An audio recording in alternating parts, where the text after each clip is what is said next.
Hello everyone, welcome to What If Naruto Inherited Gilgamesh's Power in Highschool DxD movie. Before we start, please go support Dragneel Slayer for writing that awesome fanfic. This is the translated version I made. There will be some mistaken character's gender, but of course Naruto is a male. Every king has descendants. Every king has someone to whom he bestows his authority as king. Gilgamesh had been no exception. Over the centuries, the king of Uruk had searched among his descendants for someone who would carry the will of the king of heroes, a bearer for the gate of Babylon. The king's treasure, his divine treasure that he had used for years while he was king, keeping treasures hidden from the eyes of mere mortals.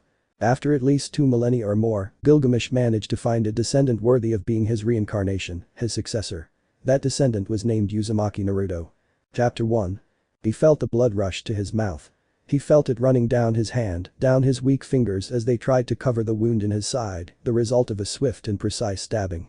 He hadn't suffered severe damage to any organ, but the bleeding wasn't stopping, no matter how hard he tried to press the wound or how much he tried to keep his mind completely clear, his eyes wide open. His vision was starting to blur. The dullness in his eyes prevented him from keeping them open much longer, but he was trying with all his might. He was giving it his all to stay awake, to avoid falling asleep and flying to heaven or hell. No. There was no heaven, only hell. He had seen it. He had suffered it. Perhaps death was the precious heaven, and life was the hell that had been slowly subduing him, turning him into a fearful, angry boy, filled with resentment toward the entire world, with a desire to destroy it, but with the heart of someone who couldn't do it. No, he didn't want to kill 7 billion people, feel their blood running through his hands, and have those deaths in his mind, harassing him, bothering him. It wasn't cruel or inhumane. He wouldn't do that. He swallowed. He felt it cut his throat lightly, as if it were sandpaper being passed over the area. He tried to stand up, straining with his left arm, keeping his right arm over the wound. Golden strands lightly covered 2 blue orbs like 2 sapphires. Orbs that slowly lost their shine as he stood on 2 weak trembling legs, which would soon give way and send him back to the cold floor stained with his blood. He inhaled. He exhaled. He felt the icy air brushing his face like a mother's gentle hand, as if she were slowly encouraging him to overcome this. Was he really overcoming a mortal wound? There was no organ damage, but certainly if the bleeding didn't stop, he would soon die. At most, he had about 2 minutes left, maybe even less given the puddle that was already at his feet, which he was seeing with his own eyes. The dark red liquid stained his torn t-shirt, trickled down his pants leg until it stained his shoe, moving toward that puddle, making it a little bigger. Had he lost a liter with that? Less? More? His eyes were seeing too much blood at his feet. He gritted his teeth. He felt them grind. He raised his face in a defiant gesture, feeling like the air was failing him. He took a step. Then a second. But finally, his leg gave way and he fell onto his right knee, forcing himself to remain in that position, as if he were proposing marriage. Ironic. In front of him was a woman with hair as black as the night itself, her slightly violet strands filled with a morbid glow as they stared back at him. She wasn't dressed decently. She looked like something out of a BDSM movie or some kind of sadomasochistic game. That was what he thought as he watched her, standing there next to another boy dying. He could see it. He recognized him. Haim Misei. A boy from his school, if he remembered correctly. A member of the perverted trio that harassed the girls at Kuo's most acclaimed institution. The glow in his eyes flickered slightly. His strength faded slightly, feeling the blood soak through his pants and torn t-shirt. Had he had it this far? Couldn't he stay alive a little longer? He gritted his teeth in an attempt to stay awake. Huffing, he forced himself back up under the gaze of the strangely dressed woman. I am a fallen angel. No, that was stupid. He raised his face, showing his right eye closed from the strain, while his left eye focused on those dark wings made of black raven-like feathers, sprouting from the back of the woman dressed like someone in an adult film. He gulped. He felt the cold creeping through his lungs, as if death were calling him slowly with its sweet voice, as if it were tempting him to fall and never get back up. But he wouldn't do that. Die there, without having discovered who murdered his parents. He wouldn't break the promise he made over the graves of his parents and siblings, not even on his deathbed. He had to stay standing, alive a little longer. He couldn't die there. He wouldn't allow it. Slowly, he stretched out his arm, revealing his hand, stained with blood dripping from his fingers and falling at the woman's feet. Impulsively, she stopped the movement by grabbing his wrist, staring into that open, shining eye. He was going to die. She saw it in that eye. He couldn't live much longer. A cruel smile spread across her lips as she looked at him. Driven by his own will, he remained standing. But his legs were trembling. His face showed exhaustion. His pale skin indicated that he was standing with one foot in his own grave, just a breath away from ending up in a wooden box. And he was still trying to stay alive. Ridiculous. Pathetic. A mere human was trying to rebel against his fate. It was too funny for her, who looked at him as if he were just a mosquito to be swatted. And I would. She had been sent by her lord to take care of that perverted brown-haired man for possessing a sacred gear, something they couldn't afford. All sacred gear users had to be eliminated. That's why she had killed poor Issei with a single move, amused by the horror on his face, how he seemed to want to live. But only that talentless human had shown more determination than the pervert. He tightened his grip on the blonde's wrist, hearing it fracture slightly, and a moan escape his throat, falling to his knees after the new pain ran through his body like a whip, even making him open his eyes completely. Oh. She looked at him. She showed the cruel smile that had formed on her lips. That was only an incentive, a diversion for her, a reward for having completed the objective of killing Issei, the wielder of a sacred gear. At first, she had only had to keep an eye on him. But when her new boss told her she could kill him, everything was wonderful for her. She looked closely at the blonde, blue-eyed boy. She smiled mockingly, laughing at his position. He was kneeling, staining the ground with his blood, panting, trying to stay in the world of the living a little longer. But it was useless, impossible for a mere human like the boy at her feet. If I had a sacred gear, things might be different. He moved his foot and nudged the blonde with its toe. He fell like a mere domino, feeling his own blood stain his back, soaking the remains of his shirt that hadn't been charred by that spear of light. Tears began to form at the edge of her eyes. "Are you going to cry, human?" the woman asked, amused, appearing in his sight, blocking the moon that had begun to shine just above him. "You're so funny." The other brat wasn't funny at all. "But you'll be my toy for a little while longer." He opened his eyes as he felt himself stabbed a second time. His flesh hissed in the heat of the summon light, slicing through even his muscles, and a second hole appeared in the teenager's abdomen. He felt blood rush to his mouth. Cough. He coughed up blood. His lungs were collapsing from the blood inside him, caused by the internal injuries in his body. One more, and he couldn't stay alive for another second. Shit. I don't want to die. Not like this. He had to find his family's killer. He had to kill him. He wanted to kill him. He had to kill him.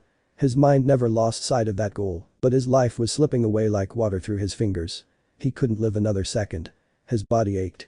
He felt how heavy it was, how he couldn't even lift one of his arms a little to stop the next stab. He saw the woman move the spear, aiming for his face, for his right eye.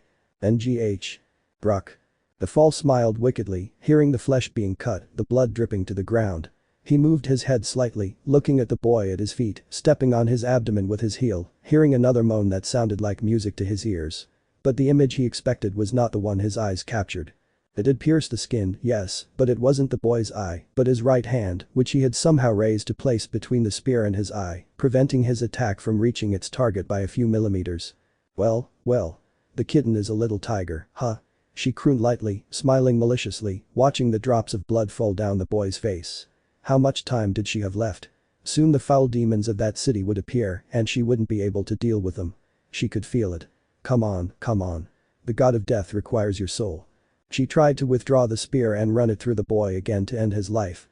She was having so much fun that she almost forgot about the demons in that city. And it wasn't time for her to reveal herself to those disgusting followers of Satan. But she couldn't. For some strange reason, she couldn't remove the spear from the teenager's hand. "Are you leaving already, you conceited bitch?" She felt a chill run down her spine, from top to bottom, leaving her completely still. Her once blue eye was now a crimson red like blood, while red tattoos appeared on her bare torso. But what? Hacklink. With a metallic sound, she had to move to keep her head, watching as a sword nearly severed her neck with a single movement, shattering the plaza fountain. She looked at the boy, now 10 meters away. He wasn't the same. His voice. His eyes. Even his aura. This wasn't the boy who was slashing and about to kill with just one more movement. She saw the blood. The fresh wounds. It was undoubtedly the same body. But for some strange reason, it wasn't the same person she had been torturing moments before, as if an alter ego had replaced the body's previous host. Hey. And that face. You're sweating buckets. He laughed softly, starting to stand up. His whole body was burning like hell. His muscles felt tired and he was concentrating too hard to prevent the wounds in his abdomen from sending him to the other side. "It's like you've seen a ghost, you conceited little boar." He grasped the handle of the curved sword he had summoned, looking at the woman with a smug bleeding smile. He wouldn't be able to stand much longer. He wouldn't even be able to stay in that body for more than a few minutes. Soon he would collapse, his mind in the dark world that was death. There was no salvation for his body. Impossible. How? How did you even get up? "Who are you, you bucking little bastard?" she roared, summoning a second spear of light that she shot toward the teenager. Crash.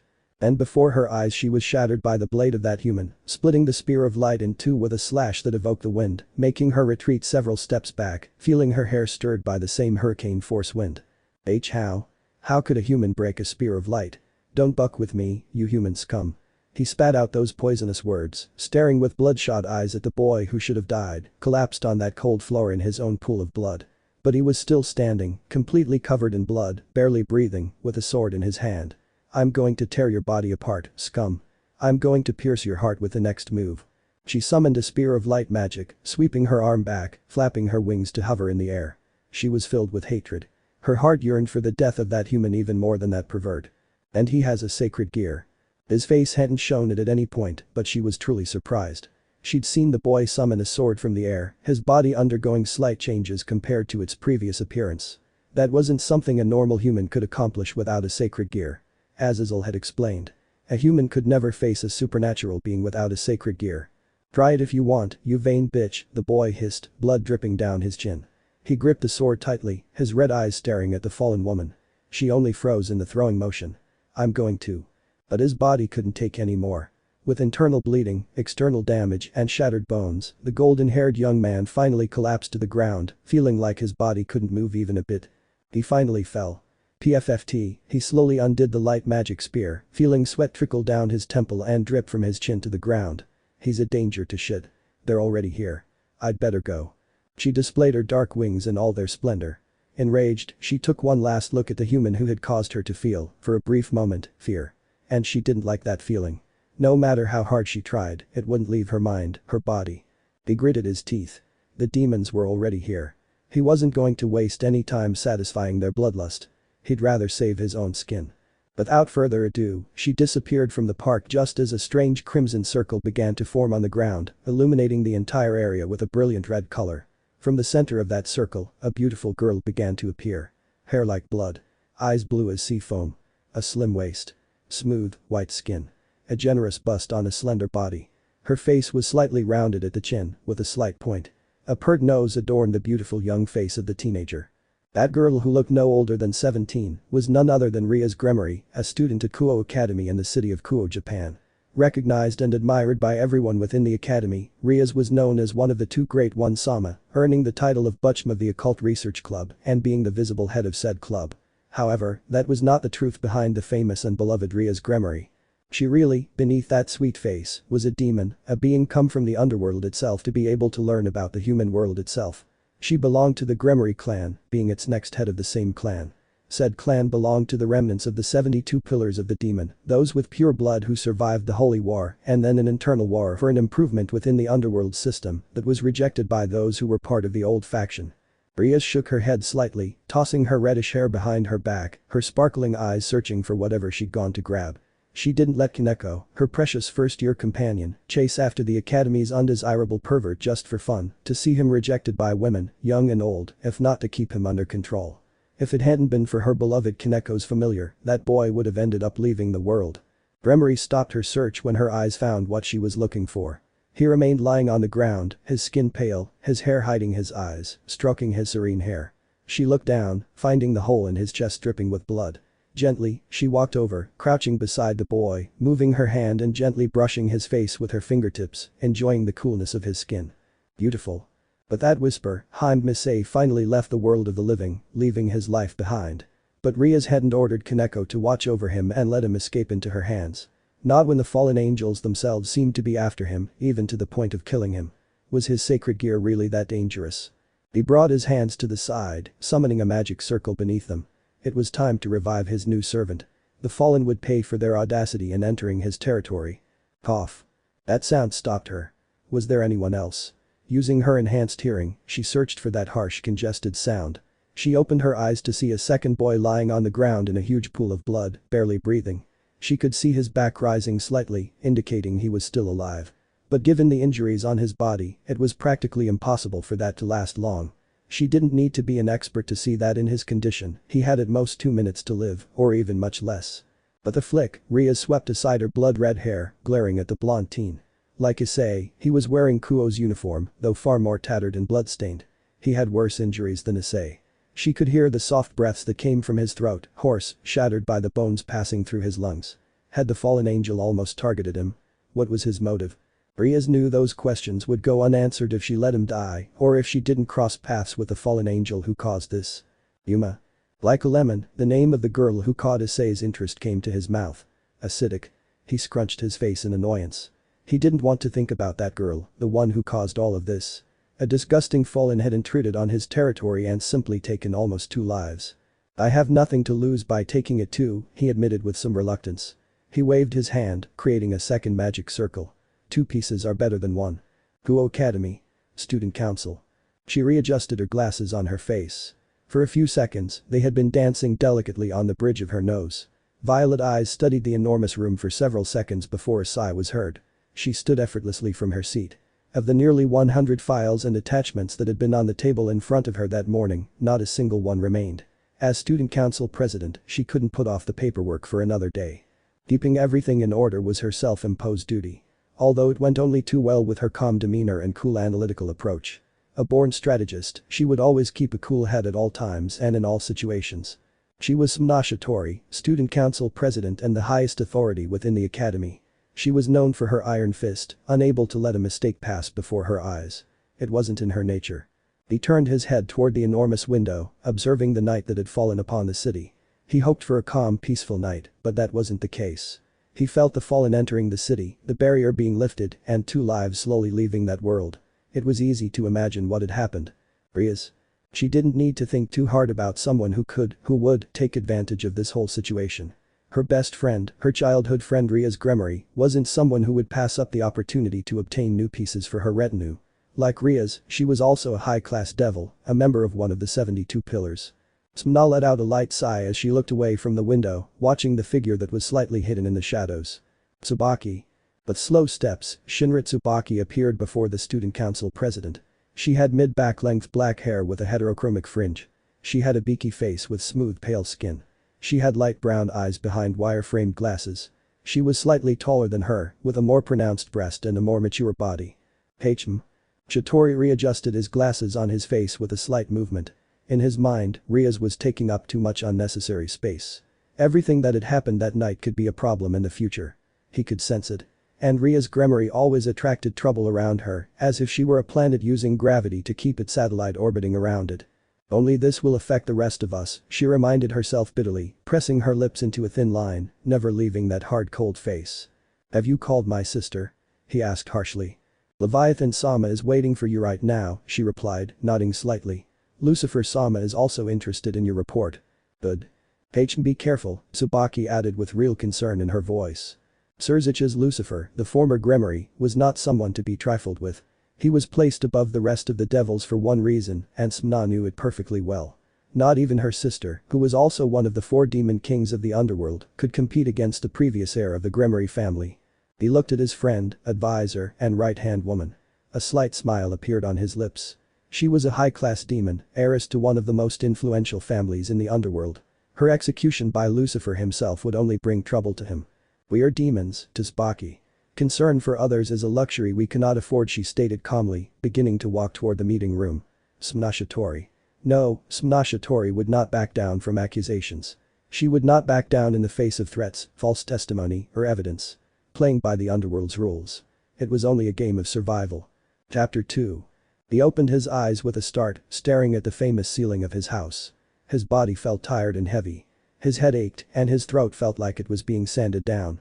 He cleared his throat to try to get rid of the uncomfortable feeling, and, using his right arm, pushed himself up, letting the sheet covering his body slide down, revealing his tanned, slightly muscular torso.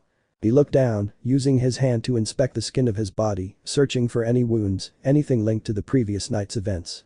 But every scar he'd ever had simply disappeared, including those he'd had throughout his childhood and adolescence. This fact made him frown. Hadn't he been impaled last night by a lightsaber used by that woman in a BDSM outfit and black feather wings? Was it all a dream? No. That pain, the smell of blood, its metallic taste, and his exhaustion, it was all real, including Issei being impaled by the same woman in leather. This is bullshit. Think Naruto. Uzumaki Naruto was a young man with tanned skin, a slightly athletic build, golden hair, and eyes like 2 enormous gleaming sapphires. He had been one of the few transferred to Kuo High School through a scholarship program, taking him from the orphanage where he had lived his entire life to a student apartment 2 kilometers from the academy. The scholarship money, apart from covering his time on the scholarship, also allowed him to buy school supplies and food for himself, as well as something to buy clothes or something else of vital importance to him. And if he didn't have money, he just stole it. Naruto let out a heavy sigh from his throat, hitting the right side of his temple with his fist, trying to activate the neurons in his mind so that this lazy muscle would start working once and for all. I hated not knowing anything. A fallen angel. Supernatural beings. Powers. Was I in an anime, manga, or strange story created by a mentally disturbed person? Naruto pushed all those questions out of his mind, getting out of bed and walking to the bathroom. For some strange reason, he was wearing only boxers covering his private parts. The rest of his body was completely naked, with nothing covering it. And yet, he didn't feel cold. When the boy stepped into the shower, the hot water made him sigh as it ran over his muscles. They seemed to hurt like hell, as if they'd been beaten or crushed by tons of weight and were now being forced to recover too quickly for his liking. He turned off the tap. I could hear the drops falling from the shower head, hitting the tiles on the shower floor, creating a steady rhythm. For some strange reason, he felt like that wasn't his body. At least not the one he'd had until that night. It felt stronger, heavier, harder. It was strange that that was even crossing his mind. There was no way his body could have hardened or anything like that. Shit. Naruto hit the wall with his forehead. He remembered Rainer perfectly, Issei dying, and himself about to be led to his death. But he didn't have any injuries. Was he already in his own personal hell? In heaven? He clicked his tongue and grabbed the towel hanging on the shower door, wrapping it around his waist to hide his private parts, and stepped out and walked over to the sink. Using his right hand, he wiped the fog off the mirror. But he did not see himself reflected in it. Golden hair. Fair skin. Red marks on his torso. A smug smile. Eyes as red as two rubies. That image wasn't his, Uzumaki Naruto's. It was another boy looking at him, smiling, waiting. Flicker. The sigh escaped Naruto's lips when his image finally appeared in the mirror, as it should have done from the beginning. I'm going crazy, he whispered through his teeth, cupping his face in his hand. I'm going crazy. He died last night and now he was staring into his own hell. Naruto had no doubt about it. His sanity was just shattering. 9 a.m., Kuo Academy. Like every morning, Uzumaki Naruto left his backpack in his seat at school, sat down, and buried his head in his arms for a light morning nap. But this time, he wasn't doing it for a nap, but rather to sleep and avoid the boring lectures of a dull old teacher who told unnecessary stories to the world outside those four walls. No, on that occasion Uzumaki Naruto buried his face in his arms to keep his mind away from any sound other than his own thoughts, pushing the outside world away from his mind as he searched for an answer. Was he dead? Was that the underworld? Naruto didn't understand what had happened the night before. He had actually been pierced by a spear of light, feeling his flesh being cut and blood running from his side, staining his tattered clothes. All that pain. The severed flesh. The deep wound. Was it all just wishful thinking from his shattered mind? Was it all just a bad dream? The taste of his own blood still lingered in his mouth. When he moved his tongue, he could feel the slight, salty, metallic tinge of the same blood on his cheeks. Naruto groaned when he couldn't find a solution to that puzzle, feeling like his mind was going to explode into 1,000 pieces like a simple puzzle, leaving them scattered all over the classroom. Belong. Again, a moan escaped his mouth when he heard that feminine scream. He knew what was happening probably. Naruto buried his head deeper in his arms and pushed the new screams from his mind. But nearby steps made it impossible. Also that soft voice that spoke to him. Good morning, Uzumaki Naruto-kun. And for the third time that day, a moan escaped from Uzumaki Naruto's throat, who raised his face slightly to look at the boy who had spoken to him. Sapphire eyes collided with the boy's gray ones. An annoyed grimace clashed with the boy's gentle smile. Udo Kiba gave a wider smile as Uzumaki Naruto finished raising his face, resting his head on his right hand, showing real annoyance. His blue eyes at least did. Prince of Kuo, she muttered venomously, trying to get rid of the academy prince so she could take a nap again. Haha, you don't have to be like that. It's fine with Kiba, replied the teenager with blonde hair, lighter than the Uzumakis. Are you going to talk or not? I don't have all day. Many classes must feel my indifference, Naruto asked in a voice devoid of any emotion. But that was for humans. Pressing his lips together slightly, Kiba sensed the threat, veiled in calm, as if it were cold anger. Haha, but he only laughed softly, as was his custom. Naruto growled slightly. He was thinking of hitting him with his backpack directly. Calm down, Naruto-kun. Don't call me Naruto and don't use the kun, the blue-eyed blonde pointed out scathingly. We're not that close for that kind of familiarity, princess boy. Hahaha. Naruto felt the eyes of every girl in his class boring into him like misdirected daggers. Not because they were aimed at him by mistake, but because they were clearly intended to dismember him, to kill him completely and bury him in all those annoying, cold, and hateful glares directed at him. Well, I'll soon have boring history class, and I don't want to miss the good hour of sleep it gives me, Naruto urged Kiba to speak with those words, looking at him with calm eyes yet full of anger. After all, I wanted to sleep. Ria's Butcho asked me to take you to the occult club after class. I hope you have time for it, Kiba finally replied, giving him a slight bow and leaving the room with the echo of female screams in the background.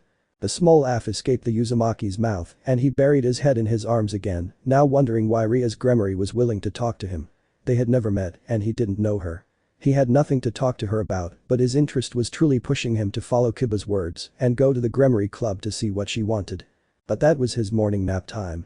No one would stop him from dozing again, ignoring any unnecessary words or memories that would keep him awake, following the voice of the old history teacher. Why are they always old? After school, occult club. Uzumaki Naruto kept his backpack hanging from one shoulder, feeling somewhat strange seeing that old building near the school. He scanned the facade with his eyes and then looked at his classmate. Hyoto Issei. The perverted boy seemed to have been called to that place as well, and when he saw Kiba with him, he could only make an external grimace while his mind was thinking about something else. We're both the ones who died last night, right? Could it be that Rias is linked to this shit? Naruto frowned slightly and followed Kiba's steps while he heard Issei amazed by a couple of cobwebs because he was invited by Rias to her club and because he could see the two great one-Isama of the place. Idiot. The sound of falling water greeted the three teenagers. Naruto saw some girls' clothes scattered on the floor, as indicated by a female school uniform, and kept his face impassive as he glimpsed a voluptuous figure behind a curtain. We're here, Butcho. Thanks for bringing them, Kiba. Ara. That too cuter Kohai. Violet eyes. Light skin covered by a female uniform. A huge tail of black hair. Voluptuous breasts. Akeno senpai. Imijima Akeno gave a light laugh as she slowly gathered Ria's clothes. She was one of the two great one-Isama and also Ria's right-hand woman at all times. Hidden behind her cute smile, she was a pervert. Yum yum. Naruto turned his head at the sound of crunching biscuits, finding himself facing a petite figure with white hair and hazel eyes. This was none other than Kuo's pet. Toho Kaneko. The first year seemed far more focused on her own food than her surroundings. But she still raised her hand in greeting to the newcomers. Kaneko-chan too. Naruto Bufo anti-Iso. You can sit down while Butcho finishes her shower, Akeno declared calmly, giving that sweet smile that hid much more. Without waiting for more words, Naruto walked over to the couch and sat down, placing his backpack between his legs, crossing his arms, and closing his eyes. He felt the couch give way under Issei's extra weight. Then they waited for the next few minutes. Naruto tried to connect this with what had happened the night before. Could it really all be connected? It was unusual for both he and Issei to be called to a place they'd never set foot in after a strange incident that had resulted in their deaths, but they were both alive and he felt a certain connection to Rias in all of this. And he didn't like it. Following his thoughts, Naruto found himself thinking about the possibility that Ria's Gremory, Toho Kaneko, Himejima Akeno and Yuudo Kiba were something more than just high school students, perhaps being supernatural beings like that Rainer. But those thoughts only made him purse his lips slightly and start to feel uncomfortable. Ah. That satisfied moan broke the tense silence that had fallen over the room. Pulling back the curtain, a girl with crimson hair and sparkling eyes appeared before Issei and Naruto, the latter of whom looked at her with disinterest. Thank you for coming here today, Rias thanked them, sitting on the sofa in front of the two teenagers, along with Kaneko, Kiba and Akeno, the latter two standing behind the Gremory as bodyguards. I'm sorry I forced you to come here today. I really. So, Rias Naruto cut off the Redeed's words, his blue eyes showing a cold calm. What do you have to do with my death and Rainer in all this? Silence. Uzumaki Naruto's question was answered with a heavy silence lasting a minute. Rias swallowed hard, caught in the sight of those two sapphire blue orbs. Kiba opened his eyes slightly, completely for just a second, being caught off guard by that question. Akeno felt her lips curl into a light smile. Kaneko continued to bite her sweets, but moved her eyes to the Uzumaki as if Naruto was a potential danger. Issei was the one who broke the silence. I knew it. Yuma is real. Her name isn't Yuma, Issei replied, recovering from her initial shock and returning to a calm demeanor. If asked, she'd admit that Naruto's confident and firm question had caught her off guard. How had he put the pieces together so quickly? None of them had seen her, and she'd made sure to erase all record of Yuma and Rainer from the minds of anyone who had, thus making Issei look like a complete deranged lunatic. She's a fallen angel, a follower of God who fell from the heavens. For any Christian, that's a given, Naruto spoke firmly again. Now, why am I alive? Leave the nonsense to someone else who wants to hear it, like this idiot here. I'm getting tired of playing games, and I've kept everything quiet, but I'm getting nervous. RR. The rumors about Uzumaki Naruto-kun seem real, Akeno declared with a smile, running her tongue along her lower lip. When Naruto appeared at Kuo Academy, on the second day he was branded as a delinquent who fought in street fights, being treated like a yakuza and similar things. They weren't wrong after all. I have better things to do than listen to any of you. If you're not going to be clear. Rias let out a sigh that stopped Naruto from speaking. She took a deep breath and looked at both teenagers. We are demons, Naruto-kun. And to lend weight to those words, Rias revealed her demon wings, followed by Kiba and Kaneko. For some strange reason, Akeno kept hers hidden. And now, both of you have been revived by the cursed pieces, a system that was implemented in the underworld to make hybrid demons and keep the underworld alive after events that struck our race. The cursed pieces are like the chess system, with 16 pieces for each retinue, including the king piece I carry, Rias expressed calmly, sipping some of Akeno's tea. Now, both of you are hybrids between a demon and a human. I was forced to save your lives, turning you into my loyal servants. Frush. Naruto took the strap of his backpack and hung it over his shoulder as he stood up, putting his hands in his pockets. So I'm your servant now, am I? Naruto cracked his index finger with his thumb. Have you ever wondered if I was interested in being your lapdog? As a proud person, I'd rather die than become a mere servant to you. Our talk is over. I hope none of you come near me for the rest of your miserable lives. I'd rather die than work with inhuman trash like you. Criminal. Yakuza. I can be called anything, but never a lapdog, a mere boar from hell. Plink. Naruto didn't even blink. He felt the cold metal of Kiba's blade lightly brush against his neck. It seemed his words hadn't gone down too well. Gray and blue eyes collided, sparking as neither of them looked away. He didn't need to be a genius to see how closely tied that entire group was to Ria's Gremory. He wasn't going to end up like this, with his drug-related dependence on Ria's becoming too great. Are you going to use it or not? He asked, without taking his eyes off Kiba. He could see that spark in his eyes. A spark commensurate with fear, with having suffered a great loss. But it wasn't a spark that could affect him, not him, at least. I told you so. Without any other words to throw at the Gremories, Naruto turned on his feet to head towards the exit of the occult club, feeling the gaze of each of those teenagers. Naruto, Rias decided to speak before the boy finally disappeared from her sight. She didn't like being treated like a heartless being, she didn't like being treated like an idiot, and she didn't tolerate anyone disrespecting her. As the heiress of the Gremory family, she was above everyone else in the underworld. A mere hybrid couldn't undo her will. If you walk out that door, you'll be a stray devil. You'll be hunted like the worst plague. A stray dog without an owner, completely free to be killed like a vagrant with nothing left to lose. Rias kept her eyes on her teacup. She hoped those words had made the boy reconsider and not have to hunt a demon the day he transformed. She hated wasting lives and refused to be like the rest of the demons in the underworld, arrogant and looking out for their own interests. He didn't waste one of his pieces just to kill someone who was dead from the start. Hunted like a stray dog, huh? Naruto shook his head. One blue eye stared at the figure of the Gremory heiress. Sounds good to me. I want to see you try to kill me while I'm in class. He looked away and opened the club doors to leave. But I'll also try to kill you. Each one of you. With those cold words, Uzumaki Naruto left the occult club. Some time later, streets of Kuo. Slowly, after a somewhat heavy day of work, Uzumaki Naruto returned to his beloved home in one of the apartments for scholarship students that the academy had provided so they could live not too far from their place of study and without worrying about finding a place to live that met the requirements and did not cause too many problems for the students. Naruto was fine with that. He wasn't being controlled by anyone and could walk the streets whenever he wanted, without worry. He didn't have to answer to anyone, nor would he be punished for being out on the streets until nightfall. Although now, he had a reason. His knuckles were bleeding. His normally calm blue eyes held a truly dangerous glint. Ever since his parents were killed in that fire, he'd vowed to find the killer and kill him with his own hands, no matter the cost. That's why he didn't die when Rainer tried to kill him. That's why he wouldn't let a mere boar like Ria's Gremory control him like he was wearing a collar around his neck with a chain leading to that girl's hand. Oh, I see a lost little devil. Naruto halted his steps. His eyes turned cold and dangerous as he watched a figure that appeared before him, wearing a low hat, a dark trench coat, and an amused smile. Don't you have anything to say, street urchin? Perhaps I can get your master's name from your shouts. And that strange man summoned a spear of light that pointed directly at the Uzumaki. Shot. Naruto, using his right leg, moved out of the way of the light magic weapon, using the wall on his left as support to propel himself towards his enemy and deliver a direct knee strike to his face, slamming the man into a dumpster. I'm a little nervous, Naruto declared, cracking his neck with a touch. I think I'm going to enjoy you, you little trash. Heh, the fallen angel wiped the blood from his chin, looking at the stray devil. As a mere rookie, I see that you don't. Will you shut the buck up? Naruto's thick voice stopped any words from coming out of the angel's mouth. Red eyes had replaced the blue ones. I'm going to enjoy tearing you apart. Plank. Brank. Chains held the four limbs of that supernatural being. I will not let my descendant be trampled on. Not by you, not by that red-haired bitch, daughter of a coward. The Uzumaki's voice was completely different, confident and mocking. Now, scream in agony for me. Ah. The sound of flesh being torn apart. Bones being broken.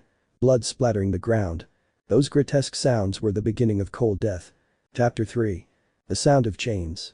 Drops constantly hitting the water. When he opened his eyes, he found himself staring into a completely dark world, as black as the night itself. Was he still asleep? Were his eyes still closed? He opened them. He opened them again. There was no change in the darkness. He still saw the same thing. Nothing. He couldn't see anything, but the sound of chains pounded against his ears with a dull, continuous rhythm, a clank clink clink that seemed to sear itself into his mind, no matter how hard he tried to ignore the sound. It was impossible. The only thing his hearing seemed to pick up was the movement of the chains, which trapped him and wouldn't let him go. He tried to relax. Keeping his mind calm might allow him to think of a way out of this strange situation. He didn't know where he was or how he'd gotten into that dark room.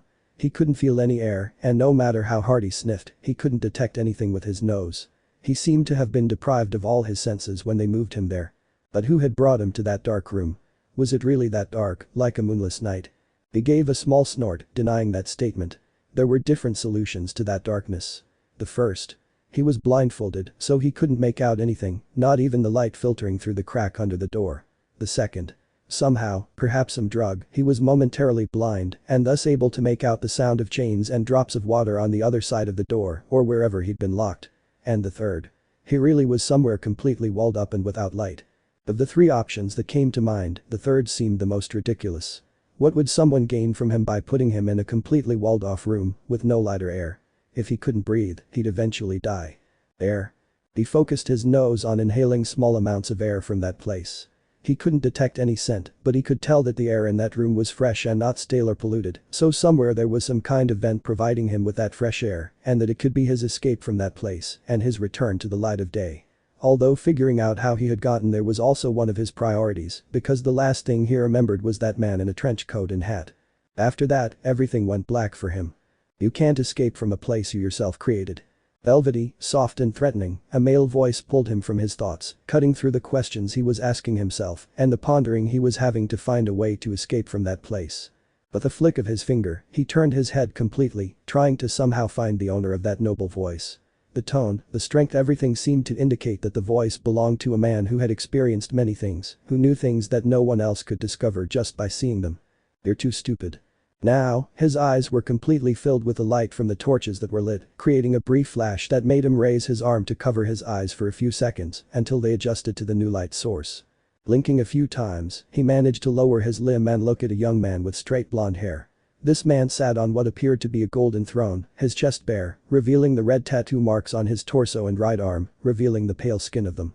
Around his neck, glowing from the faint flames hitting it, was a necklace that gleamed faintly. See, you're not blind, little one. Breathe. He swallowed and let out a deep sigh, proceeding to follow the simple order he'd been given. When had he stopped breathing? He hadn't even felt the lack of oxygen in his system, nor could he have noticed the suffocation that had begun to grip him. Relax, will you?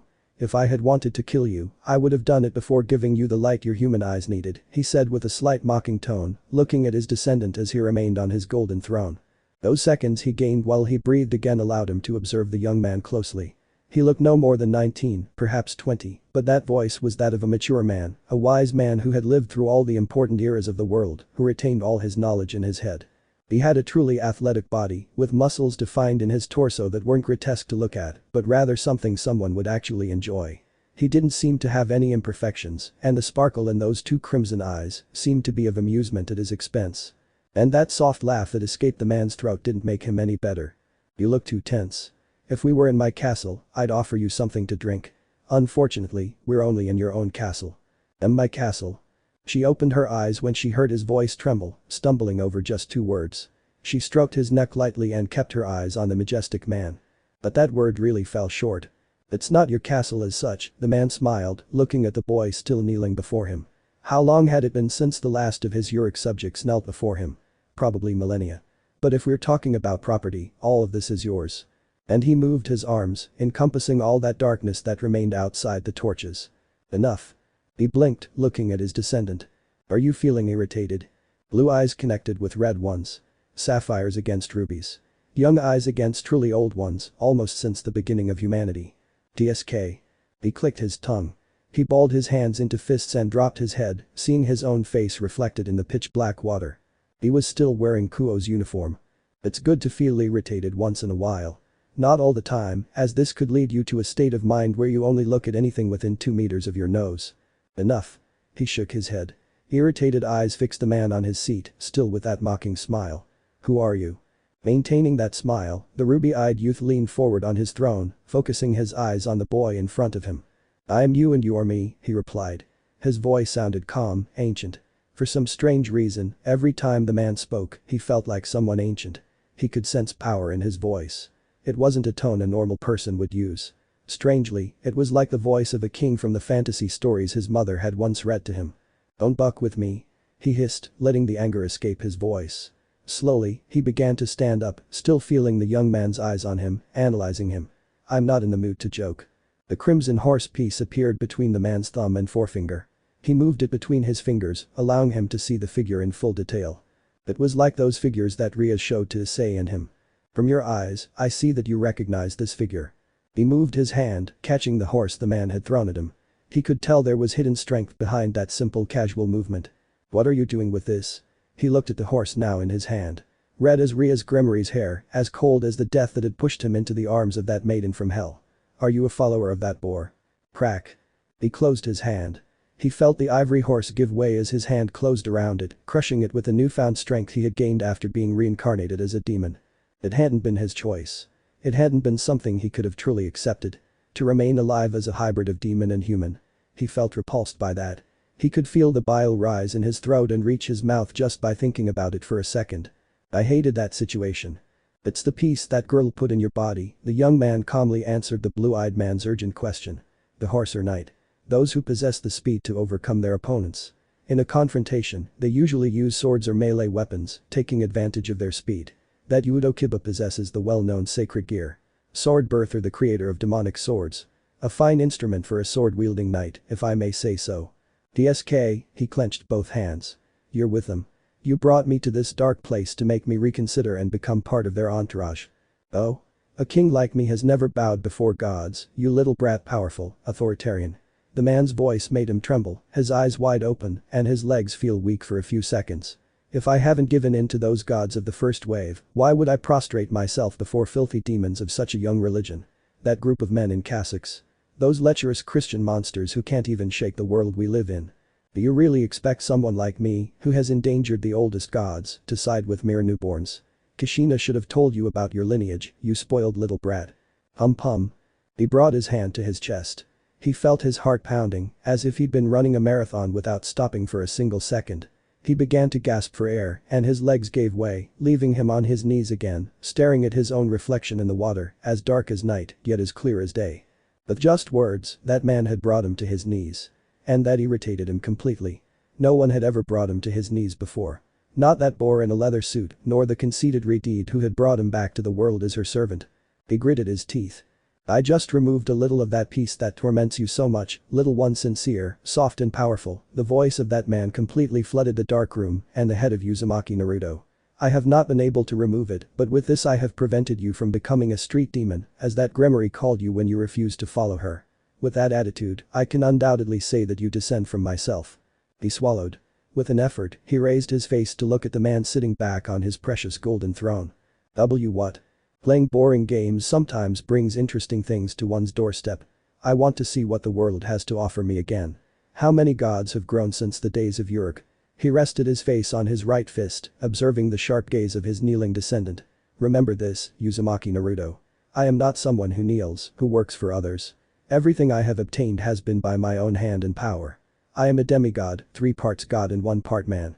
Remember that the descendants of Gilgamesh do not kneel before busty boars. Remember that I will not save your ass every night, even though I love to butcher those black-feathered chickens.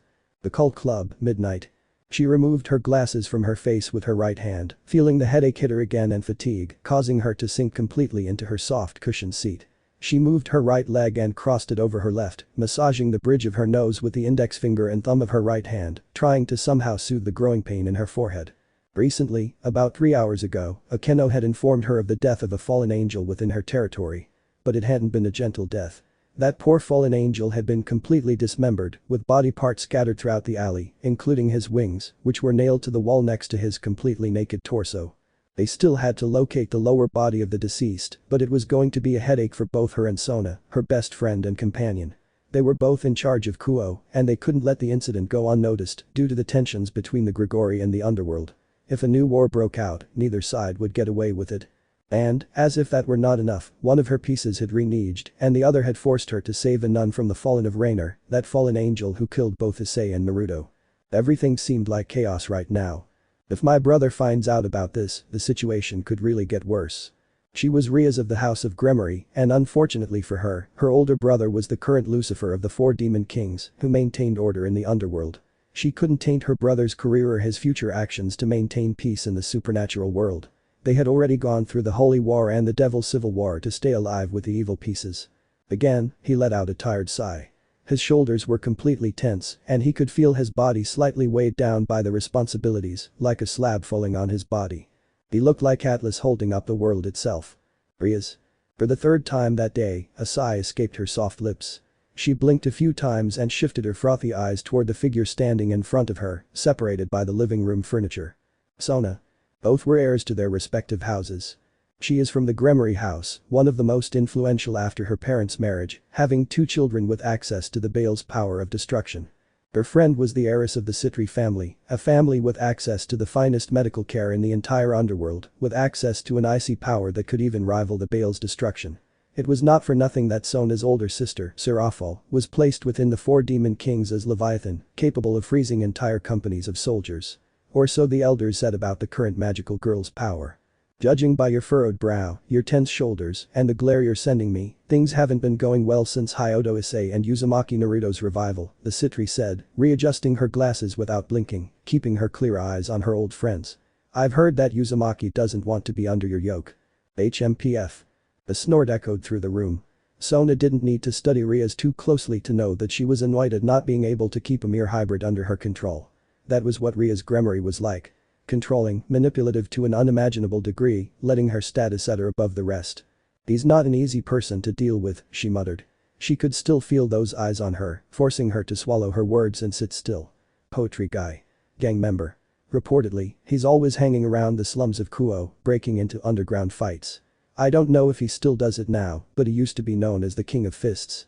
Do you really believe all the rumors, Rias? Are you still an overly gullible child? I don't think Uzumaki-san, who hasn't done anything, is as bad as your reports make him out to be. No one from the student council has reported anything negative to me about your new knight. On the other hand, Hyodo-san is really being a nuisance to everyone, she expressed, walking slowly over to where her old childhood friend was, not blinking once. Are you sure about this? Boosted gear. Issei has one of the 13 Longinus in his possession, more specifically the Sekiryuites, he replied, clasping his hands together and creating a chin rest. I didn't expect it to be this Longinus, but it really will be perfect for. He fell completely silent. He didn't want to think about that event when they weren't even finished with the fallen angel case. They had to find out who killed him, how they did it, and why. If they didn't do so within a week, the Maos would probably get involved in the case to prevent a possible confrontation with the fallen angels. And Rainer had escaped from them. I know exactly what's going on in your head, Rias, Sona declared, sitting down in a chair across from her old friend. No need to pretend with me. I know you like the back of my own hand. You're worried about your engagement party with Razor in 2 months. The underworld is focused on it more than you'd like and you can't avoid the subject, can you? But that's high society, Rias. That's not exactly what I want, she replied scathingly. She closed her eyes for a few seconds and let out a breath from her soft lips. I want to make Razor Phoenix disappear from my life completely. I want to make Issei focus on something other than breasts. And I want Uzumaki Naruto to be my complete servant, even though I know it's something I won't be able to achieve. Of these 3 things, at the very least I want Razor to be able to not have me. How will you do that? Sona crossed her right leg over her left as she leaned back, her violet eyes on her friends, her face twisted in frustration. You don't have the tools to make Razor stop being interested in you. You're his biggest prize. Don't remind me, she growled. She could feel Razor's eyes scanning her body as he licked his lower lip like a mere animal stalking its prey. Have you come to revel in my misery, Sona? I wasn't one of those girls. My interest in you, Riaz, is purely professional. You don't generate enough for me to quit my job and focus on your pitiful life, she replied. Her violet eyes turned hard, and Gremory felt that gaze like ice running through his soul, if devils could have souls. The death of that fallen angel has brought turmoil upon Riaz. It's not something we can. I know, she said coldly, letting her voice fill the clubroom. She snorted and leaned back. It could unleash another holy war that would dislodge the biblical scholars from the supernatural world. It's something I've kept completely in mind. Could it have been Uzumaki? No, she denied. Naruto being a cold-blooded killer. That was something she couldn't keep in her head for too long. She was also a newly reborn devil and didn't have the power to deal with someone more experienced. As much as she hates to admit it, Naruto wouldn't be able to kill someone who hadn't done anything to him before.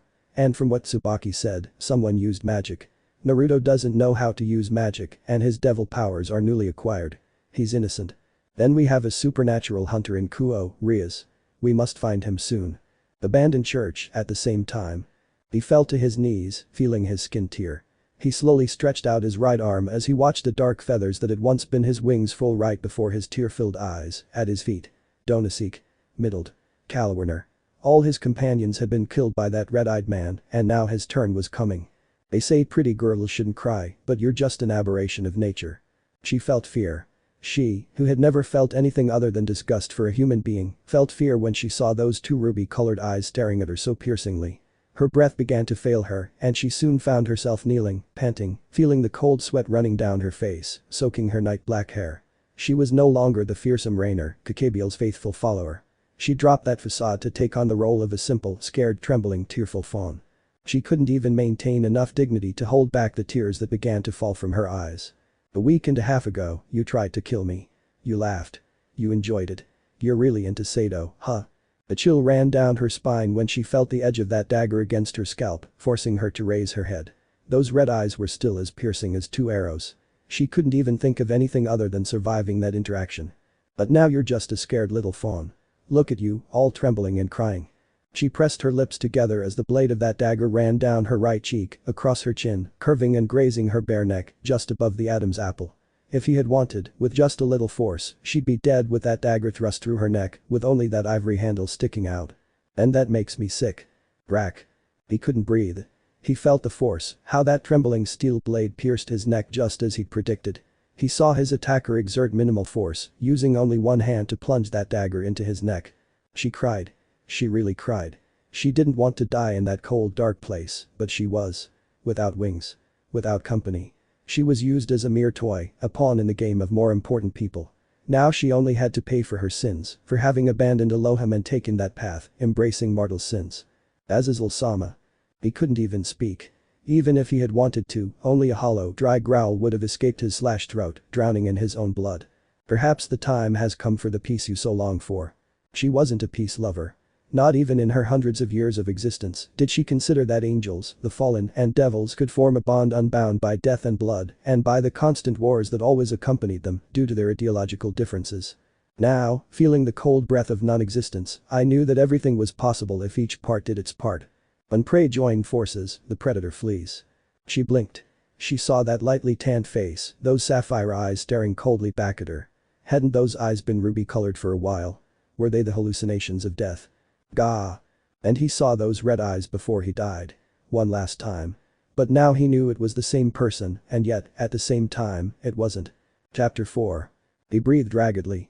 Sweat trickled down his face. No, it wasn't sweat. That warm liquid dripping down his face, dripping down his right hand and falling to the floor, was blood. He saw it with his eyes, shining in the streetlight, staining his uniform shirt, which ended up sticking to his torso, allowing anyone to see his defined pecs. But that wasn't the point. His body was completely stained with blood. As he walked, step by step, the wet sound of his shoes echoed in the starry night. Her eyes remained a little dull, covered with strands that had previously been blonde and were now hidden by the reddish liquid that fell from her face. It was a completely grotesque sight. Unscathed, he walked slowly, drenched in blood, his lips pursed, his eyes dull, and his hair falling forward, damp from the blood that had fallen on him, as if he had showered in it. But that didn't seem to matter to him. He kept walking. He clenched his trembling hands. The veins stood out beneath his tanned skin, shiny with blood, which was exposed by the glare of the streetlights and the moonlight. It looked like something out of a horror movie. He stopped at the entrance to a park. He turned his head, staring wearily at the fountain in the center. With trembling hands, he unbuttoned his torn shirt, revealing his athletic toned body, with small scars etched on his back. Throwing his shirt to the floor, he submerged his head completely in the water, leaning against the fountain with his arms, leaving blood marks on the cold stone. He jerked his head up, feeling the water now running down his face, completely removing the blood and making him breathe deeply. Steam escaped from her lips, forming a small cloud that disappeared into the night, followed by 3 others. He felt liberated. No, what am I thinking about? Soon, his mind was filled with memories of that bloody moment, the moans, the screams, and the smell of blood filling his nostrils, and he never stopped. Mercilessly, he just continued his work, dismembering the woman, tearing her body apart as if she were merely an animal, and he enjoyed it. Lua. Unable to stay upright, he let his legs give way, unable to support his body, and soon a foul odor filled the place. Within seconds, he had spilled everything he'd ingested throughout the day onto the park floor. The yellowish mush even stained his already damp uniform shoes. What have I done? With tears in the corners of his eyes, the young man pressed his lips together tightly, completely holding back his tears. What had he become? What was he now? A murderer? A demon? It didn't seem to be linked to what he was doing, but since Ria's Gremory had reincarnated him as her servant, he had only killed 4 people in Kuo so far, all of them with wings as black as night itself, and at no point did he feel mercy for them. He felt no compassion.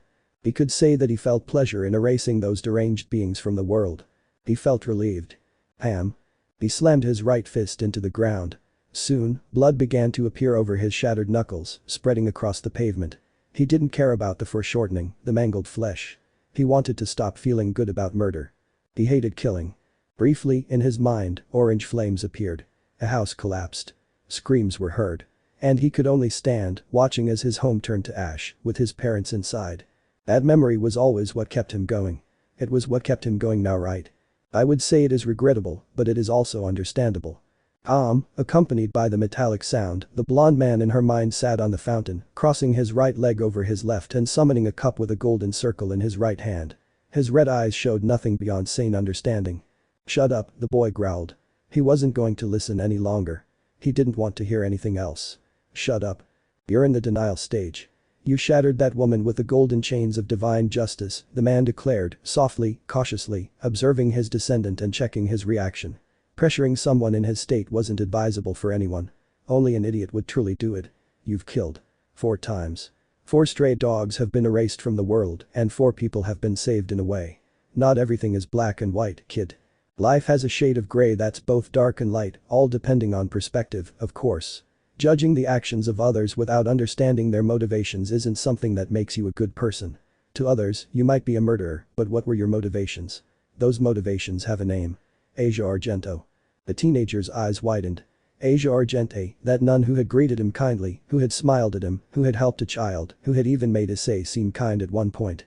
Yes, all of that had been for Asia Argento. The dismemberment. The pleasure of watching Rainer beg for her own life. All those deaths were for one person. Asia Argento. But that didn't make him a better person. My motivations don't matter. My father always told me that words were more dangerous than actions. A few simple words could kill the greatest of men. Your father is certainly half right. Words are dangerous.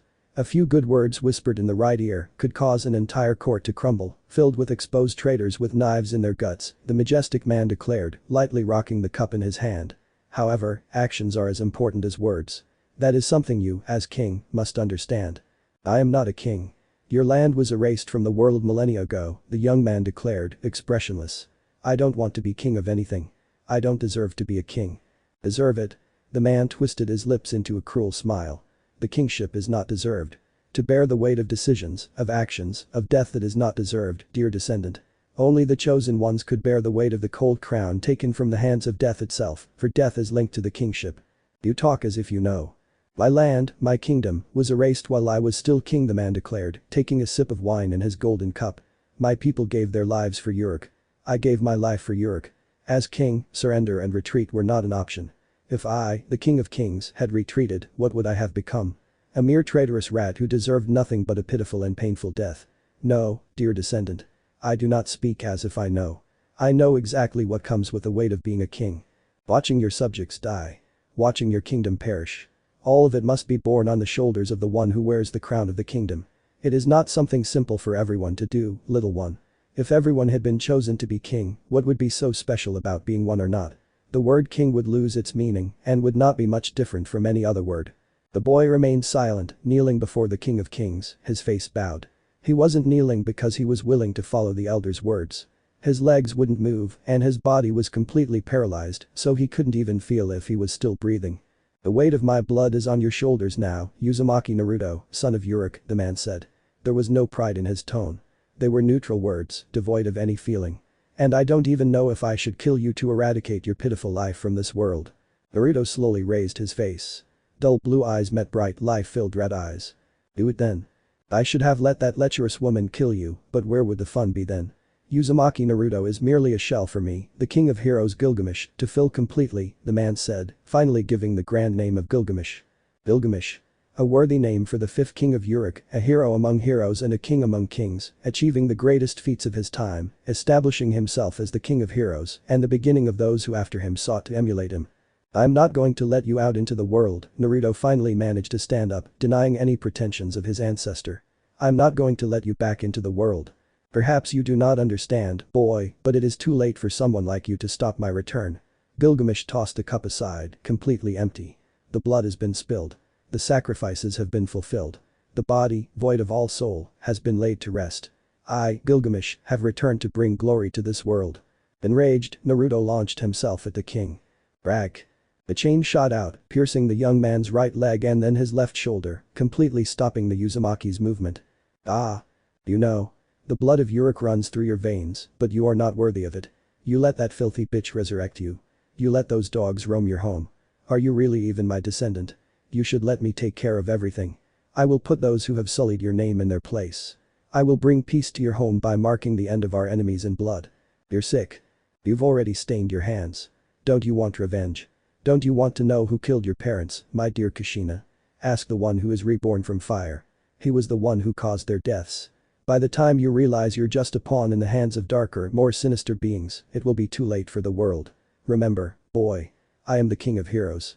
Murdering innocent people, kidnapping children, destroying the world, it's not something I do despite my own selfish, despotic, and authoritarian personality. I am a king, a god among men. But even I know where my limits are.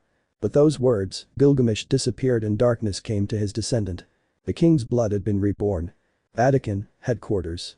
Walking through the empty stone corridors, a young woman with golden hair and green eyes like two emeralds, stood haughty, proud, powerful, and noble before those who saw her, dazzling men and women alike with her presence, her bearing, and her pride. This woman wore knightly armor, ancient as her name and legacy, but as powerful as its wearer. It was not armor that any knight could wear or even use, for it was given only to her. The young woman halted her steps, and with that, the echoes stopped completely.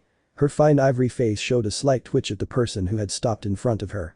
A priest in a dark cassock stood 2 meters away from the golden-haired girl, his face sharp and his beard thick with beard covering his chin. Curly dark hair fell over his wrinkled face, giving him the appearance of a truly unkempt man. Bowing, the young woman was the first to bow, while the man stood tall, displaying an imperceptible smile, savoring the moment as if it were the most beautiful part of the day. Not many men could say that she, Arturia Pendragon, was bowing before them in recognition. But Arturia, contrary to what the priest thought, was not recognizing him. She would only recognize those who displayed courage and honor. She could not recognize men full of tricks like the priest before her. But they were inside the Vatican. Arturia returned to her upright position, keeping her eyes fixed on the man. For a few brief seconds, the girl saw the thin gold chain that protruded, running around the man's neck, ending in a small cross that lightly touched his chest, displaying one of the symbols of Christianity. The cross of Christ. It's good to see you, my beautiful lady.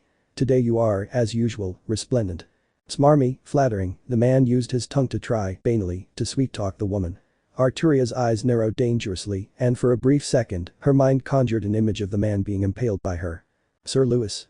I must remind you that the Cardinal wishes to see you at this moment. In fact, he insisted that he needed to discuss certain matters urgently. Thick, deep, Arturia Pendragon's voice sounded like the commanding voice of a king in all his splendor. Her face didn't contract. Her thin lips remained firm, forming a fine horizontal line. The strands of golden hair that framed her face stirred slightly when she spoke, as if her voice were commanding the wind. Haha, the old man is so demanding. He's too old to continue in the position. Will he give me his position? Lewis murmured mockingly, his intentions evident to the girl with those words. But surprising the priest himself, Arturia didn't take a step back. She stood firm, like a sword buried in rock. The legend of Excalibur was linked to the very lady present. My lord. Ere Arturia ignoring the lady's words, the priest cut the blonde off with his calm voice. You shouldn't be so rigid. How long have you served the Holy See? You should have abandoned that cold face and the heavy armor you always wear, even in these halls, surrounded by companions and comrades. Wasn't it the Holy Father himself who made you a saint? Saint Arturia Pendragon, former wielder of the beloved sword Excalibur. It was your actions during the Holy War that earned you a place among us. That's something I remember very well, sir. Arturia wouldn't back down. As a former queen and knight, she had forged her character in dark cold times, filled with blood and death. I don't need a mere servant to remind me of that. Hahaha. That's Arturia Pendragon, no doubt. The priest walked past the girl, his lips twisting into a smile. Your queenly nature will never be lost, will it? I see that, like others in your position, you will be left completely alone, betrayed once again by those you have sworn to protect. Patting Arturia on the shoulder, the priest continued on his way with slow steps, enjoying his small victory, sowing the mind of the Queen of Knights, with doubts that, somehow, she knew were true. Letting out a sigh through her nose, Arturia continued on her way, her mind filled with doubts, reminiscing about old times, and feeling that, somehow, something was about to happen. The Vatican had been bustling lately, with high-ranking priests and exorcists moving around, whispering about the fragments of Excalibur. If they knew that the real Excalibur is hidden from the world. Clenching her hands, she pushed the memories of her past as far back as possible. During the Holy War, which she participated in as King Arthur of Britain, she had wielded Excalibur, using the holy sword against the foul hordes of demons that had ravaged the land, taking the lives of innocent people. During one of those, she had surprisingly been defeated. She was the last of the knights who had acceded to God's command, the last one carrying a sacred artifact with which to purge the world of demons. But he couldn't handle that demon. She was not Saint George, bearer of Ascalon, the sword that was created to slay dragons. When one of these beings landed before her, flapping its wings to generate fierce, destructive winds, she couldn't use Excalibur to kill it. Probably only George could have killed it, but not her. She stood, like a simple child, admiring the slitted blood-red eye with which it stared at her before attacking her, launching itself at her with its jaws open, yearning to take her flesh. She could still feel the winged reptile's claws tearing at her body, separating her with a sweep of its sword. Excalibur was lost in the heat of battle, and after hundreds of years, no one had seen it again, leading to the belief that it had been fractured into 7 pieces. That's just a mockery of the real Excalibur. Lady Arturia. The young woman stopped in her tracks, causing the echoing of her armor to stop as well. Arturia Pendragon turned her head, watching a woman walking toward her. She was dressed in the typical nun's attire, leaving only her blue eyes visible to the young queen. Griselda, Arturia recognized the woman with Northern European features.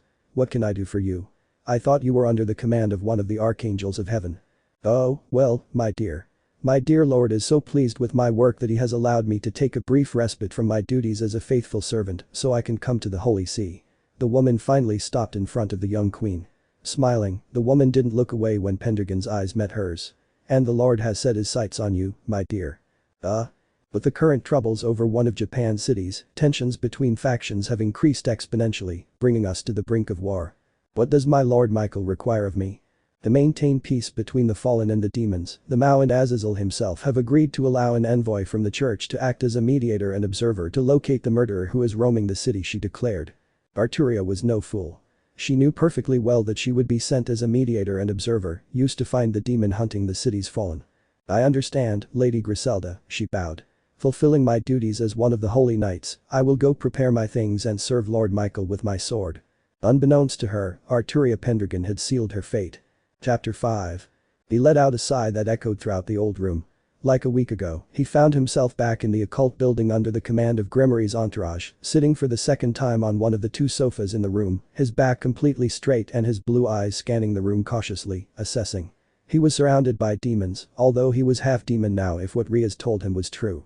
But how could he not be? Gilgamesh had shown him, had taught him while they rescued Asia Argento, the nun who had fallen into the hands of the fallen Rainer. He himself killed each of those rogue priests, using his own hands while he watched, with morbid fascination, as the woman lost mercy, as she cried.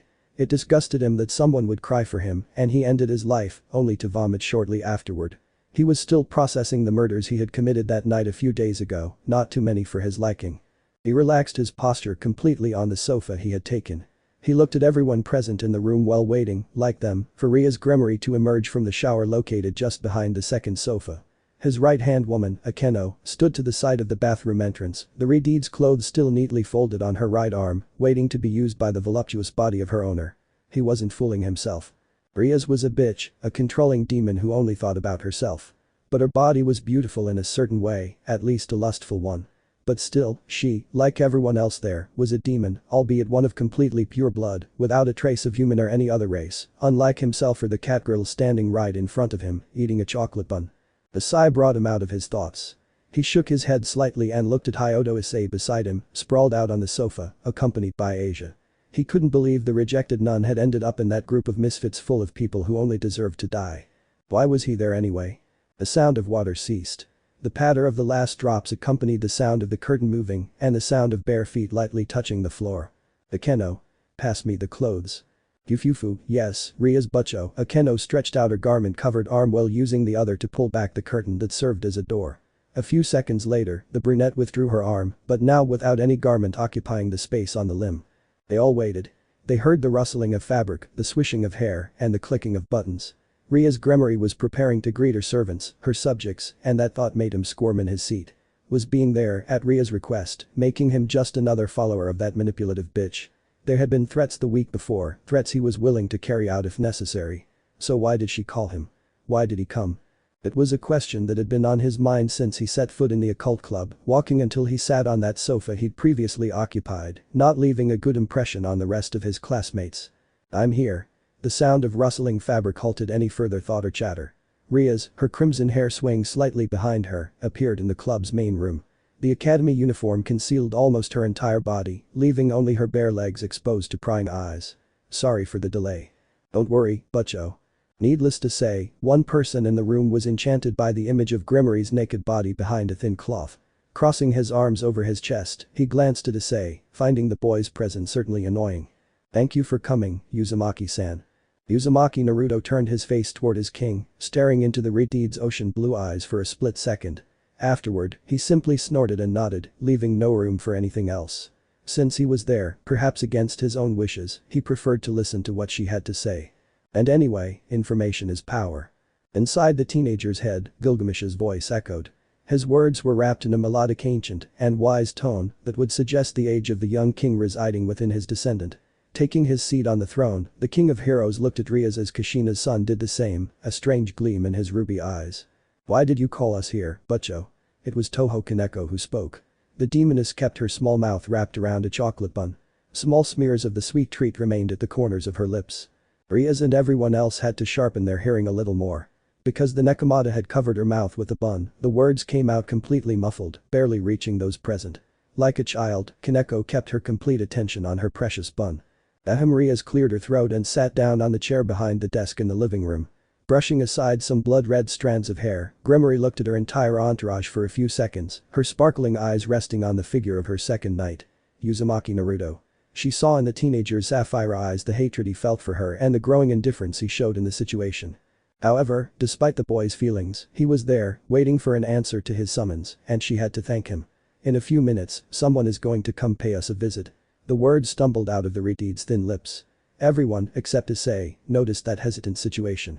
He seemed to be hesitating whether to continue speaking or remain silent. And I want all of you to be present. You must maintain good composure. The subject we will discuss is delicate. Naruto swept his eyes around the room, studying every face in it. The internal struggle within Ria's grimoire was clear, shining in the sparkling eyes that filled her pale face. Disgust was present in Akeno's violet eyes, while helplessness was present in Kiba's gray ones. Kaneko barely showed any emotion beyond her love for sweets, yet he saw a hint of anger flashing in the Yakai's golden eyes. He didn't need to look at Issei or Asia. Like him, they were both oblivious to what was going to happen, but not Ria's first companions. Although were they really companions? Servants was the real word, hidden behind the cover of companions. Butcho, Issei spoke slowly.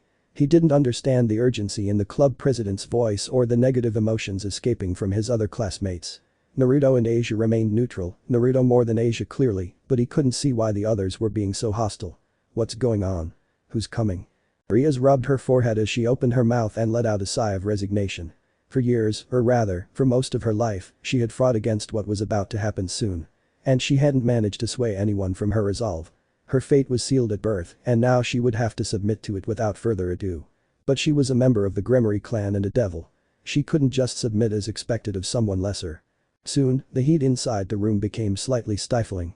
The Grimoire entourage looked toward the center, and Naruto narrowed his eyes as he felt that surge of energy, only to see a circle of flames appear. Those flames brought back memories of a painful moment in his life. The orange fire recreated the moment when he was pushed out of his house by his mother, and shortly afterward, she was crushed by a blackened wooden beam, her flesh consumed by the flames. Out of inertia, he closed his hands and pulled at his pants. It's been so long since I came to the human world. A mocking voice, full of royal disdain, emerged from the whirlwind of flames that appeared in the club room.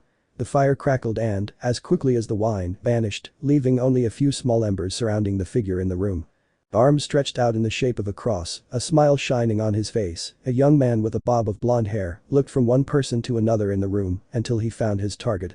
Blue eyes widened, and his smile turned lascivious as he stared intently at the figure of Rias Grimoire, sitting in the enormous chair that served as her modest throne for the occult club.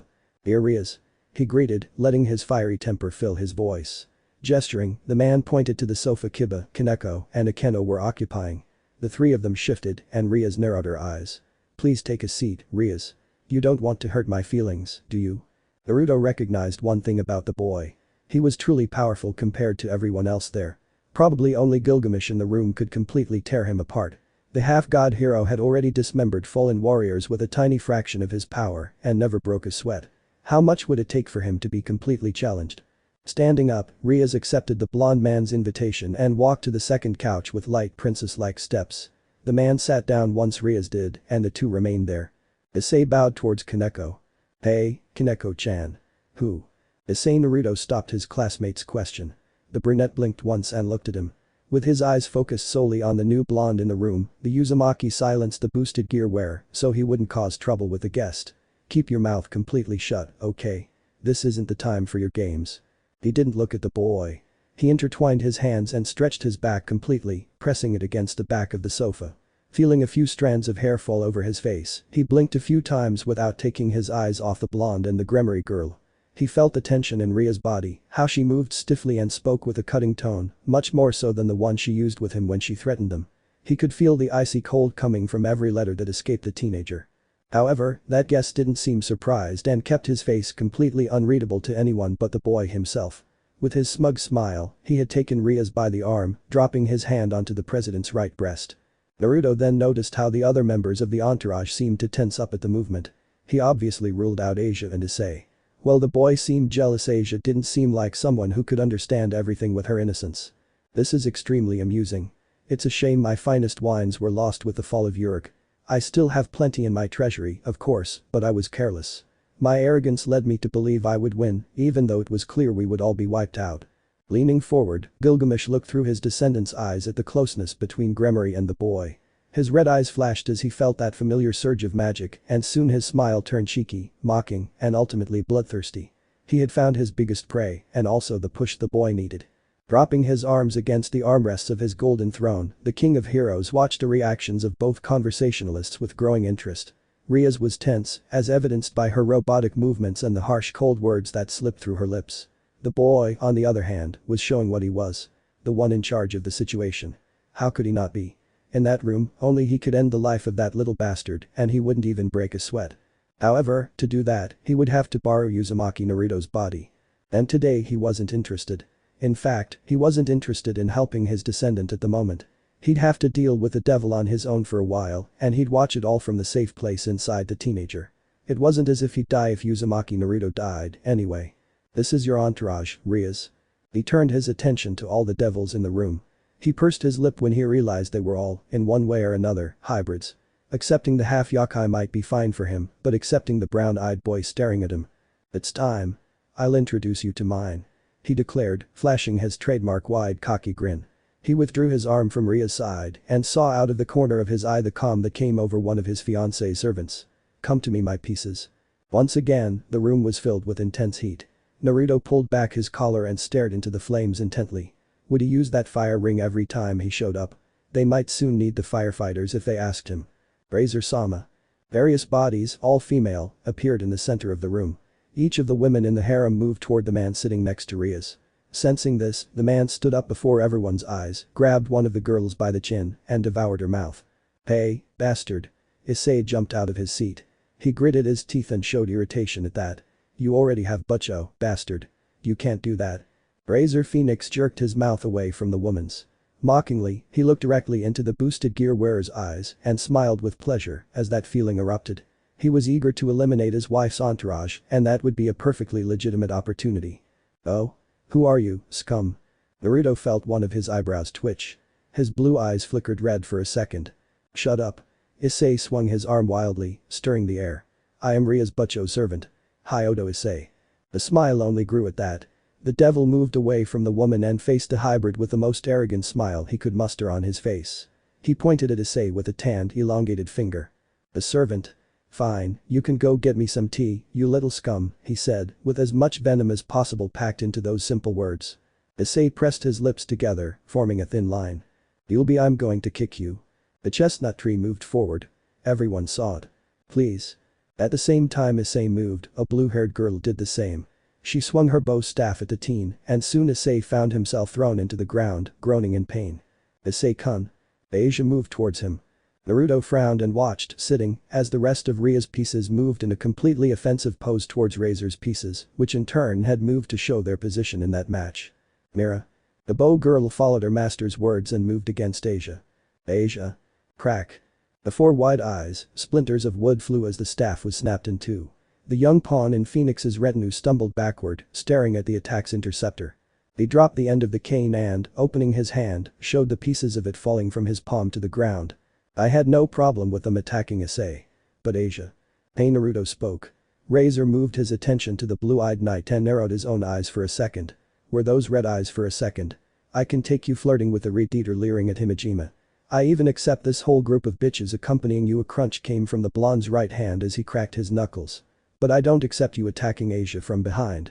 She's the only one I like here, you little bastard." "Huh? You've got balls, mongrel." "Half-breed?" Naruto raised his trembling eyebrow. "Before you call me a half-breed, take a good look at who you are, Zasu." Razor's eyes twitched. Flames erupted from his right hand as he walked toward the blonde. Naruto, meanwhile, took a step toward Phoenix himself with a cocky grin. His hands were balled into fists. Lashing. The wall of ice cut off their progress. "Who dares to stand in my way? Who stands in my way, Zasu?" The cold face, colder than the summoned ice, stared at the two blondes. Dressed as a maid, the woman sent a harsh glare at the two young men. "Ria-sama," he spoke, looking directly into Ria's Gremory's sparkling eyes. "It's time." Chapter 6. Raiding games were games that the high society of the underworld used as a political weapon to climb the ranks of the Devil Society. They were also used as a means to obtain contracts, sign alliances, or obtain properties that were of interest to the participants. These games, of course, were almost a replica of human chess.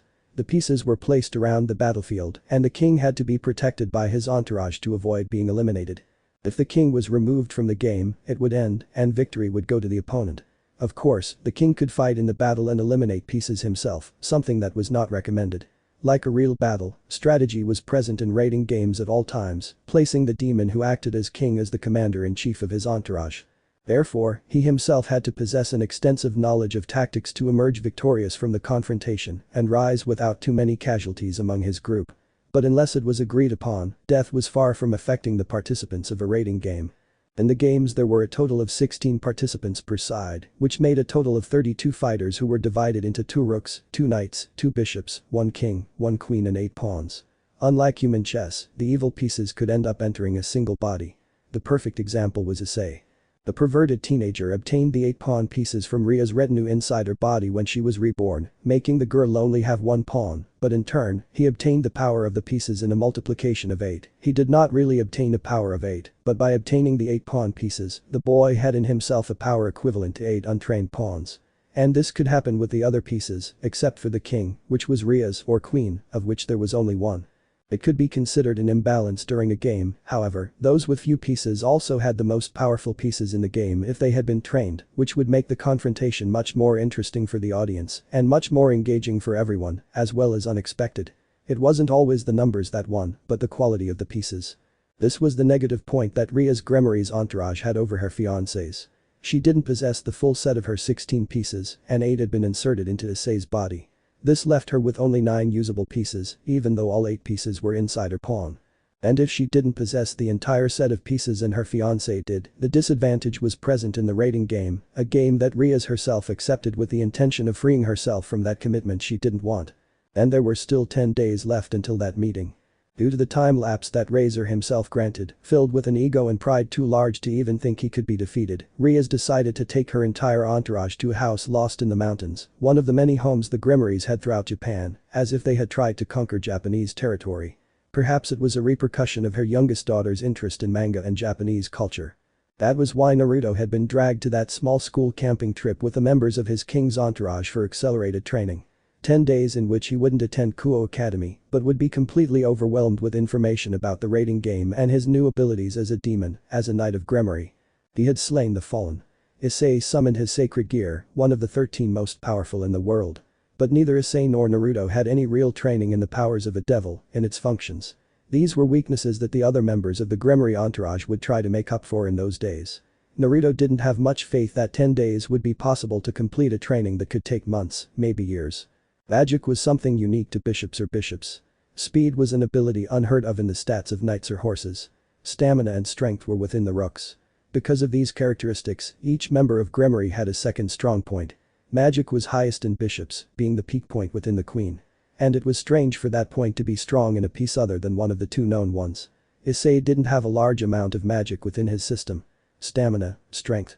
Closer to a physical power, the wearer of the boosted gear would be trained in that area to be able to utilize their longiness beyond what another human with that gear would use it. The only one left without a clear formation was Uzumaki Naruto, Ria's second knight. With a high and dense amount of magic, Rias couldn't see how to conduct that in a stable formation under her supervision. Having the knight piece within him and counting on sword skills, the boy was suitable for 2 completely different lines of training. The Lady of Gremory had even considered training Issei in all the aspects and paths he had ahead of him, leaving her secret weapon to form under the tutelage of the other members of the entourage. But Naruto? Would training him like Issei yield good results? She had her doubts, and she wasn't a good trainer. She never saw herself at that point with the others. These doubts in Ria's mind were what started the uncertainty in that training camp. Add to that the countless deaths and the possible war with the Grigori, and the stress only increased to levels she couldn't even comprehend. How would her brother debate against all those nobles from the 72 Devil's Pillars? The 72 houses? This was already much harder than she could have imagined. The rating game was just around the corner, almost 2 weeks away, and the mood in the group was sky high except for one person. Naruto still maintained an apathetic expression when night fell on the first day, a direct blow to his pride. Despite being able to escape from that place or put aside that confrontation that was none of his business, he couldn't see himself leaving a person like Asia Argento fighting in that crossfire. And it was because of her that he accepted that training from Rias, a woman he despised. Under the light of the silver moon, the descendant of Uruk stood in that wooden hut built several meters from the main house, that wild home on the Gremory estate. He just needed to clear his mind, rest his neurons. His ancestor, old Gilgamesh, hadn't shown an ounce of compassion for his well-being. He hadn't even spoken to him since the confrontation with that fire demon, the one called Razor. Can't sleep either. Nerves, worries, and stress had caused insomnia in the Gremory heiress. Dressed in a simple white nightgown, Rias left her room and walked toward the kennel she usually used to think. She never thought that one of her servants could be using her, much less the one her brother called a mad dog. It's not that I can't. It's that I don't want to. Disdain and mockery accompanied the response. Her eyelashes fluttered as Rias blinked at her servant. Naruto wasn't dressed like Issei. A simple school tracksuit. Unlike even Kaneko, Kiba, or Akeno, Naruto wore the school uniform without the jacket, showing off his toned body beneath the fabric of his shirt, revealing tanned, shapely arms. Even in a situation like this, would you still remain proud and unshakable? The echo faded. Rias Gremory stood before her servant, her arms behind her body. Sparkling eyes connected with sea blue ones. Naruto looked away and raised his face, moving his eyes to the dark sky. I see that we can never get along. Why do you hate me? Didn't I tell you? You resurrected me. I didn't want to come back to life. The two remained silent, staring directly at the spots they had been staring at previously. Rias kept her gaze directly on Naruto, and the boy kept his eyes skyward, his arms crossed over his torso. I thought that would give you a second chance. That you'd be happy to be able to live again. In a world where I have nothing to live for, nothing to fight for. You're not very smart, Rias. I didn't want to live. Staying dead was even better than staying alive. His parents were dead. His entire family was dead. He had no siblings, and his only living relative had been inside his head since he'd been resurrected as a servant of the Grimoires. Gilgamesh had told him about his Uruk blood, about the true origins of his family name and his mother. It's sad that you don't want to live. Naruto shook his head. Rias had spoken with slow, almost broken words. Was she really worried about his well-being, about how he felt? Ever since he was little, he'd been fighting his battles. Overcoming the death of his parents, the fire he was accused of committing, being reborn as a demon, all of it had taken a toll on his mental state, tiring him out and giving rise to that second identity, his alter ego. Could Gilgamesh be a product of his mental fatigue? He'd even heard Rias Grimoire's voice as slightly melancholic, sad. And that was something that pissed him off. Don't try to make me feel something like you, Rias. It pisses me off, it makes my blood boil under my skin. And I hate you with all my heart. The young man ran his thumb down her neck. It's like I have a ring around my neck, squeezing me and cutting off the air from my lungs. You're treating me like a bucking dog, and I hate being treated like a dog, girl. The words came out filled with genuine anger. There wasn't even a tenth of a note higher in his tone, not even a slight tremor. The boy lowered his arm and looked at the teenager in front of him, now completely upright, separated from the thick pillar that held up the roof of that wooden shed. The height difference between them. Naruto was slightly taller, around 6 feet 2 inches, with a more athletic muscular body. Rias was slightly shorter, with a slender, soft-skinned body. If anyone were to look at Rias, they would see in her a completely feminine figure, a highborn maiden who had never worked with her own hands, with her own sweat. I don't want you to feel this way, to see me as your enemy. Not now, not at this point. I need us all to team up. I need your help. Like Issei's, Naruto's blue eyes saw Ria's red locks like threads of destiny as they moved in the light night wind. The Uzumaki's thick hand caught one of them, feeling it soft, light. He's obsessed with you. Obsessed with every woman's body, I suppose. And I understand why. A red glow appeared on the teenager's pale cheeks. With a small gesture, Rias retrieved her hair and tucked it behind her ear, appearing demure, shy at the kind words coming from a boy who hated her, who despised her. Even in the halls of the academy, students began to talk about the scorn she was receiving from a boy. Never, in all her time at the academy, had a boy despised her. Thank you. Beautiful things can be treasures. And, surprisingly, my family loves treasures a lot.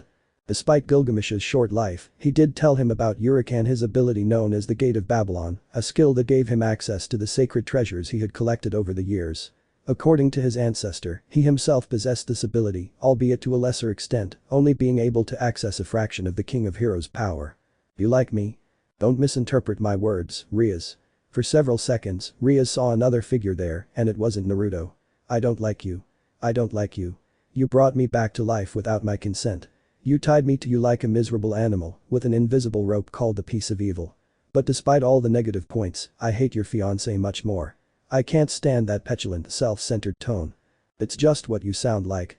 But it looks good on me. There were a few seconds of silence before they both laughed. It was the first time, the first moment, that they had both laughed. It almost seemed as if one didn't hate the other. Thank you. I wouldn't appreciate the only one in your entourage who could pierce through your chest without flinching, Grimoire. Even with that threat and your sword at my throat, thank you. The words came out sincerely, sounding sincere. Behind those blue eyes, Gilgamesh watched the interaction between his descendant and the red-haired demon. Could it be possible that it was all a trick by the demons? They and their monsters were the ones responsible for the fall of Uruk. Thousands of years had passed, and it was a memory that still remained fresh in his mind, like a movie constantly playing. You like danger, the Uzumaki walked toward Rias. Perhaps this is a step in our relationship. My threat still stands. Interfere, try to order me around, and I'll separate your head from that body. And that's a promise, and I don't break my promises. But Rias remained haughty, looking into those eyes that flickered with a deep ruby hue. As my servant, if I get in your way, I'm getting in my own way.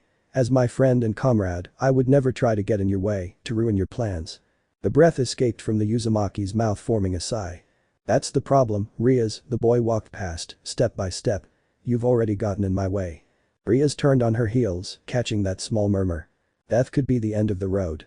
Demons and angels could change that ending to give a second chance. Using the pieces of evil, demons turned those humans they targeted into hybrids. Heaven, on the other hand, used a card system called the Holy Brave to reborn those humans with pure hearts, the most devout. But neither side had ever considered whether those resurrected people truly wanted to be resurrected. Uzumaki Naruto hadn't wanted to be resurrected. Being dead wasn't something he feared or scared him. He might have even wished he was dead and had left that life. But he was resurrected by Rias, and now he was a hybrid of demon and human, perhaps even a demigod demon-human if he listened to his ancestors' words. And Ria's Gremory stood in his way, bringing him back to life. Let me know in the comments below if you guys want the next part. Also check out my other video that has been shown and left. Thank you for watching. If you enjoyed this video please like and share this video. And have a fantastic day. Bye.